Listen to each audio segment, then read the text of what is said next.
Bakr as-Siddiq, and she is the mother of Aisha radiallahu anha. And when she passes away, of course, at that time, her daughter Aisha radiallahu anha is already a Muslim. However, she had a son who was not yet a Muslim. He was the son of Abu Bakr, the brother of Aisha radiallahu anha.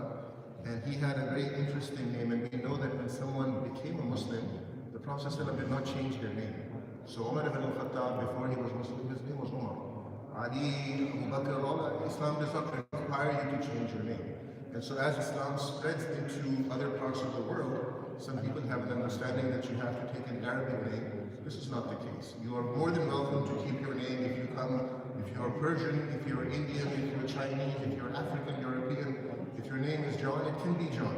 But in this case, this person, who was the son of Umruman and the brother of Aisha radiallahu anha, his name was Abd al-Kaaba, the worshipper of the Kaaba. And even though Muslims face in the direction of Kaaba, if we do our sajda in that direction, we don't worship the Kaaba. This is something that's known. So his name was Abdul Kaaba, the slave of the Kaaba, the worshipper of the Kaaba, and he was somebody who was kind of, as they say, on the fence. He wasn't quite a Muslim, and he was thinking about it, but he didn't want to become Muslim. But the death of his mother seemed to have an impact on him, and he becomes a Muslim. He goes all the way to Medina, so he was in Mecca at the time. He becomes a Muslim in Medina, he enters Islam, and in his case, when he became Muslim, Rasulullah did change his name. He did change his name. So if you have some kind of kufr in your name, like in certain parts of India, people have the name Ram Das, right? Which means slave of Ram, right? Worshipper of Ram. So if you have a name like that, then yes, your name should be changed. And in his case, the Prophet ﷺ changed his name to Abdurrahman, and that was the name that he lived and died with. So this was Abdurrahman ibn Abi Bakr. The second story, which is the story of Ridda, is the story of Ubaydullah ibn Jahash. Ubaydullah ibn Jahash was the brother of Abdullah ibn Jahash, and these people he was actually not just a companion, but a cousin of the Prophet sallallahu alaihi wasallam. Ubaydullah ibn Jahash was one of the companions who did the first hijrah into Abyssinia. So they went to Habasha to escape persecution. Ubaydullah ibn Jahash was not a mushrik before he became Muslim, like the rest of the Qurayshis, but he used to be a Christian. And so he becomes a Muslim, and he travels with these early companions to Abyssinia. And in Abyssinia, we know that Al-Najashi, who was the king of the Abyssinians, became a secret Muslim. There's a whole story about that that's kind of outside of the context of what we're talking about here.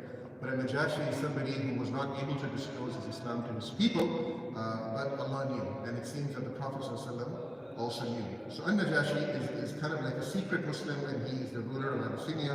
And Ubaydullah ibn Jahash, when he goes into Abyssinia, it was said that he began to start drinking alcohol, and then he eventually even converted to, a lot of the things that were there were like, temptation, most likely women and alcohol and all those things.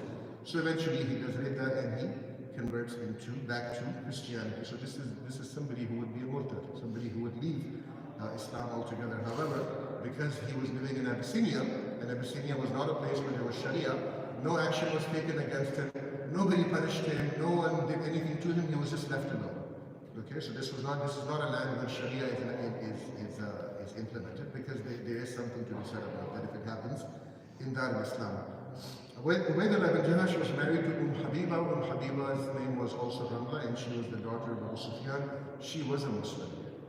So when he does Ridda and he becomes a murtad, that immediately in and of itself annuls the marriage, because a Muslim woman cannot be married to a kafir or somebody who is not a Muslim. So it annulled her marriage, and she was very sad, but she remained a Muslim. That was not an excuse for her to also become a Christian or whatever. So her marriage was terminated, and the Prophet ﷺ got news of that, and he basically, when he learned about that, he sent a proposal for Habiba, and he asked Al-Najashi, who was the king of the Abyssinians, to be a representative for him and to do the nikah contract for him, and the Prophet ﷺ was not even there. So a nikah can be done in the absence of the groom or the wife. So, sometimes there are people doing a nikah and both of the bride and the groom are not there. That is perfectly okay if there is willingness from both sides. So Rasulullah sent a message to her directly, and by this time, she had also had a dream where people were calling her Ummul-Mu'minun, right? Because the wives of the Prophet are Ummahat al-Mu'mineen. So she was seeing dreams where people were referring So she interpreted correctly that this means that she would one day become the wife of the Prophet.